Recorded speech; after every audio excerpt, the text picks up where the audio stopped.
Ok, on salminama musidɓe toujours guiɗomo on tija la puissance fi hollutugol on kadi humpitugol on piiji fewndi ɗin ka dernière minute amérique ɗo ko humodi e immigration on harani ɗo franchement ko nouvelle moƴƴo e tawde ɗi manifestation ji wonɗi wadde ka nder leydi ɗo ni o yi ɗum waɗi new york ɗo waɗi los angeles tentinima hella ton on california ton on yi dégaji ɗin tiɗuno moƴƴa kono ka tigi tigi no battinde ko noni battinde ko ɗum ɗon woleten ɗo fi koko ɓoni yaade ɓe nanga yimɓe ɓen ka ɓe woni gollude ton ma ko ɓoni yaade kon ka justice wono wonɓe yawde fi ñawoje ɗen o andi ay son kadi no posta ton donc ɗum noon fof manifestation ji feƴƴu ɗin tentinima new york ɗo ɗe balɗe sakkitorɗe ɗo hecciti hanki franchement battini fota par ce que trump o waɗi un pas en arrière o waɗi recul pour un développement Jonathan Law. Donc, c'est juste dire aux gens, à tous nos compatriotes, à tous ces Africains qui sont ici, actuellement à la quête des papiers, franchement, je prie Allah, le Tout-Puissant, de vous guider, de vous aider, de vous protéger, de faire en sorte que vous ayez vos documents.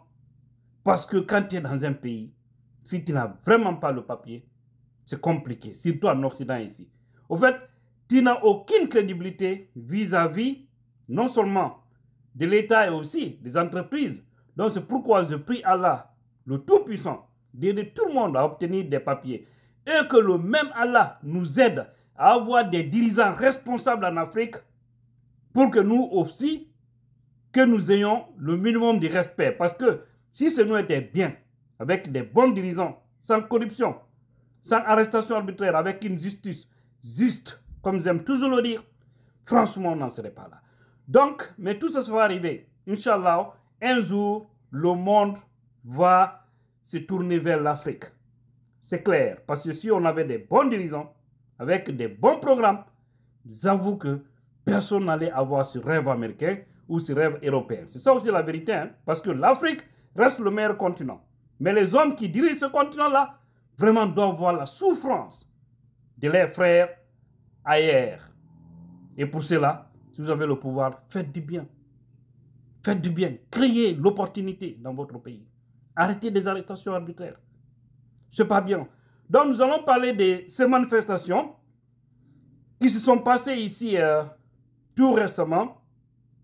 Vous savez qu'il y a eu beaucoup d'organisations gouvernementales et civiques aussi, ici, à New York, qui sont manifestées parce qu'ils sont contre ce que Trump est en train de faire avec ICE, aller arrêter les gens dans leur lieu de travail. Hein? Ou prendre des gens, des immigrés, comme ça d'autres, déportation directement. C'est pas bien, c'est pas juste. Donc aujourd'hui, les gens sont très furieux. Ce n'est même pas ces sans-papiers, par exemple ici, qui sont sortis pour manifester, mais c'est quelques organisations gouvernementales qui sont hostiles à cette manière de faire de Donald Trump. Et vous savez, bientôt les élections, le Sénat et le Congrès, bientôt ce sera au mois de novembre 2025. Donc Trump a peur de perdre le Sénat et le Congrès. Parce qu'actuellement, c'est les républicains qui contrôlent là-bas. Donc la voix des démocrates ne passe pas actuellement. C'est pourquoi vous voyez, Trump, il se permet de faire tout ce qui le bon semble. Maintenant, vu qu'il y a beaucoup de gens frustrés, les gens sont choqués dans le pays, les compagnies se plaignent.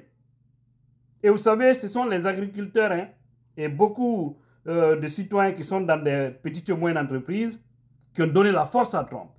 Parce qu'ils ont pensé à l'économie, vu que c'est un homme de l'économie, un multimilliardaire en dollars. Et ils ont dit, bon, si lui, il revenait, ça allait bien arranger. Parce que bien, son premier mandat, vous avez vu, c'était bon les États-Unis.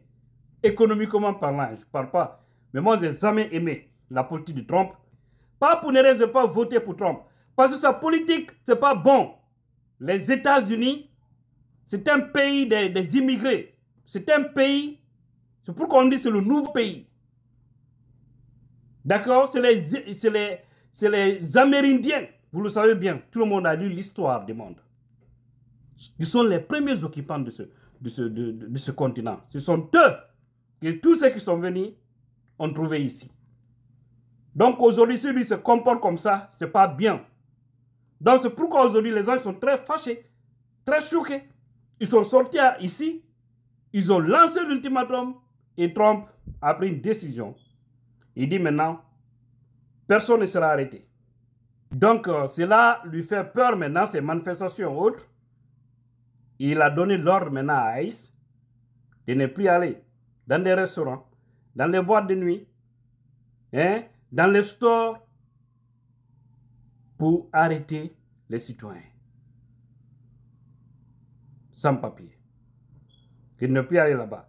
Et également, de ne plus aller le jour des jugements de ces personnes pour après les piéger, les arrêter, même devant leurs avocats.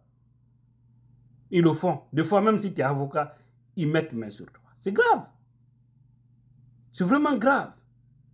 Maintenant, comme il a peur de perdre le congrès qui arrive, parce que si ça bascule là-bas, et que les démocrates arrivent à contrôler tout ce qu'il est en train de faire, rien ne va marcher. Rien absolument ne va marcher. C'est du fait que ce sont eux, seulement les républicains, qui ont la majorité absolue, parce que leur voix passe au niveau du Sénat et du Congrès. Alors, ils font tout ce qui les bon semble. Et vous savez bien, les républicains ici, généralement, ne sont pas des gens qui aiment les étrangers, leur politique. Vous le savez bien. Pas trop d'aide. Et puis, c'est eux qui aiment tout s'acharner. Comme vous le constatez actuellement. Pas pour ne rien, beaucoup d'immigrés sans papier, si vous remarquez, ils se regroupent dans des États où il y a des démocrates. Jusqu'à ce que si leur cas s'arrange, certains maintenant vont dans des États républicains. Vous voyez? Donc, je prie vraiment Allah que tout cela puisse changer vite fait pour tout le monde. Et bon sens surtout. Donc, n'ayez pas peur. Restez tranquille. Et également, je vais revenir sur un point par rapport au recensement qui se passe actuellement ici aux États-Unis. Vous savez, j'ai fait une vidéo où j'ai parlé de ça. Vous avez dit, les gens, si c'était moi, j'allais partir me faire enrôler. Mais il y a tellement de versions là-dedans maintenant là, qu'on ne comprend plus rien. Tu vois certains dire, quand tu demandes l'asile, il faut t'abstenir à prendre le papier du pays dont tu as dit que tu es victime. J'ai reçu encore ces informations, pêle-mêle. Au fait, tu vois des hommes de droit qui disent que ça n'affecte pas, les autres disent que ça affecte. Pour cela, je vais dire aux gens, chacun n'a qu'à prendre sa décision personnelle.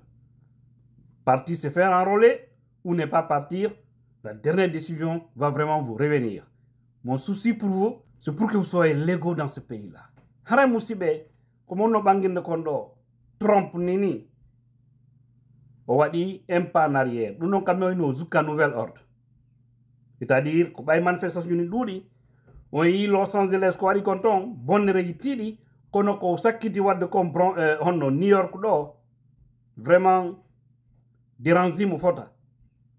Parce que do kadi, organisation ji boy, tawata ko organisation ji, gouvernemental goy, hare ko, himbe wondu be lamu ngun tigi, wonbe ka système ji ton, be yi piji din ko nu wadde kon, dawa be opposi. Yari non quand même organisation non gouvernementale wono di compagnie ji kadi ben quand même bouye mabbe no opposi ko Trump no wadde kon yago nangambe ben ka entreprise ji sor ko mbe woni gollude ton ka restaurant ji wobbe ben ko ka store ji be woni yaade be nangabe on fami ma wono be yaade fi nyaawoje ko ton woni yaade be wada be warak be nangabe ay so be naba jonon jama ko murti kon do New York do de balde fejude do kanko Trump o jetti décision wona ndema o ni ay son yo arrête to ngam ko zuka nouvel ordre kono andi ko politique so yimbe no na manifestation ko fus ko ngal andugo droit mo parce que ko manifestation tum population ala arme go sina dum do ko immo go yalta holla metto bernde mum andina vraiment dum do bien que dum do dani ka pays de démocratie ji ndara degaji waddi Los Angeles otoji sunna cuudi sunna piiji lanca o nanali police no felle hay goto e mabbe be nangu tun yimbe go kono e goto fellaaka ye subhanallah andi de don siko konaki hanoni ben bambeto on nous enregistrons 150 personnes arrêtées on va parler de 20 personnes pang par balle donc andi mais alana de interm ji do oui amdalay pam pam pam pam ils sont tombés. C'est dommage.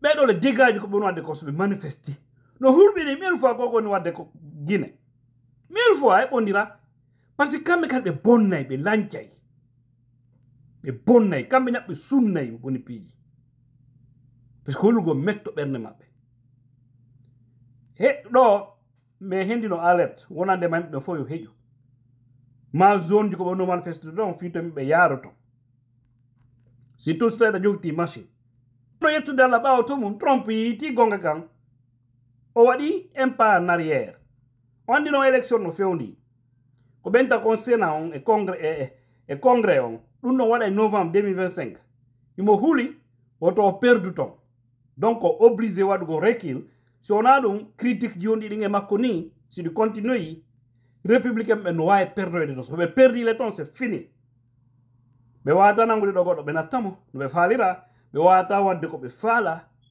so yi sens trompe ko hebi ko tawde kon ko rewbe woni hawrondirde mum ara num ko sonnajo Hillary Clinton debon jama on votani mo ko nani baydo no wori ko benta les grands électeurs no yurmi ko fait kambe kat politique mabbe ko non ben grand électeur be su be wona ma feƴƴata problème mais ko façon démocratie mabbe on maɗum jama ko debbo subino o yika me o debbo feƴƴuɗo ɗo o métis jo donc o yo non ka men Kamala Harris on non kadi o yidano moƴƴa kono yi na Amérique o nalta o prenandi debbo yo ardo siko gorko wonno wadde face à Trump premier mandat o heɓatano mo o laamutano ko Amérique aduna mais malheureusement démocrate mais famal donc ko rewɓe tum woni yaltude face Trump donc ɓena kamɓe naɓe prêt joni noon hoolinoɓe mejjinoɓe Trump si laamike ɗo économie o moƴƴa e welay joni ko ɓen ti woni yaltude ɓurɓe mo ɓen votande surtout jeunesse on votanimo moƴƴa par ce que on yi politique makko o yaha no hay waɗayɓe tiktoker ɓe influenceur ɓe américain ɓe ɗo o ɗaɓɓitaynoɓe o yaha ɓen waɗa mo interview o woola ɓe o andi yimɓe buyno yiiɗi no aboni e mum on faami Facebook kadi waɗan la même chose o ɗaɓɓita comme ɓe ɓura yiɗede Facebook Amérique ɗo comme ɓe ɓura yiɗede TikTok Amérique ɗo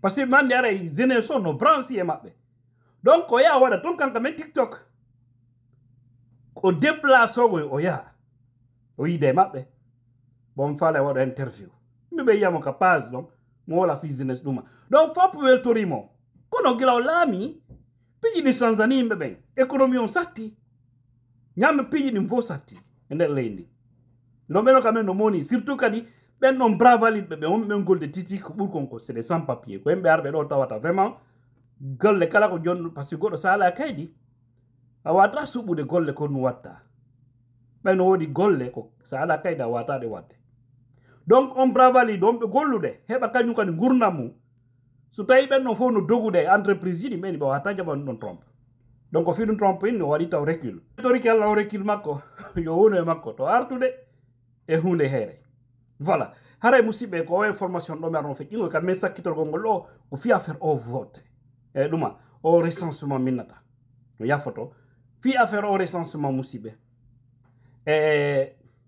o yi haalaji ɗin ɗuuɗi e mum woɓɓe no nde recensé sa recensé ki arɗo ɗo ala kaydi affectetama sa recensaki affectetama donc min simi waɗi ɗo yewtire ɗo andi vidéo am wonɓe lamɓen darde tous les jours par ce que nanɗon ɗuuɗi a weltana weltani on fota grâce à vous quand même nous ɗen wadde des millions de vues e nder lewru ndum par ce que so tawi a heɓa e ɓuuri 20 millions de personnes naata eɓe page ma ndara e nder lewru franchement c'est un coup fort hay so tawi yimɓe ɓen yiɗa bonago c'est un véritable problème way ndara be no dudi ara be cliquer tum fiyo nanu mi abonike page o do parce que on wadde kono welami be watta yo wajitile no kameno tawa ko wata men jonde dole. Voilà, mais bon, chacun est libre pour ça. Alors, haray mi bangi no nde yewtere vidéo hankinjo on be lam endarde régulièrement signal non don haray kono mi kadi yewtereji buyi mi contacti kadi hobbe go bawto mo fi asylum mo bo goddo sino landi do fi kaydi wo day landi da fatti wo a duwaka ettude kaydi wo leydi ndindi sappida wobbe ko kamen ennude affectata haydo hunde jonnon ngatata woto maddo kisa fara don kamen yo maddo no way tamtude ko woni do on la dernière décision va vous revenir fi recensement biométrique ko fewndi kon fi programme guinéen voilà de turi Allah so tawi no wodi recensibe ma fala be recensade alors ko be lol mum harano kamen affectali kaydi mabbe di so tawi kamen no wodi be recensaki Allah ben don kadi woto affectube programme Guinée programme Amérique dum turi Allah haray chacun est majeur chacun peut prendre lui-même ses propres décisions. À la fois,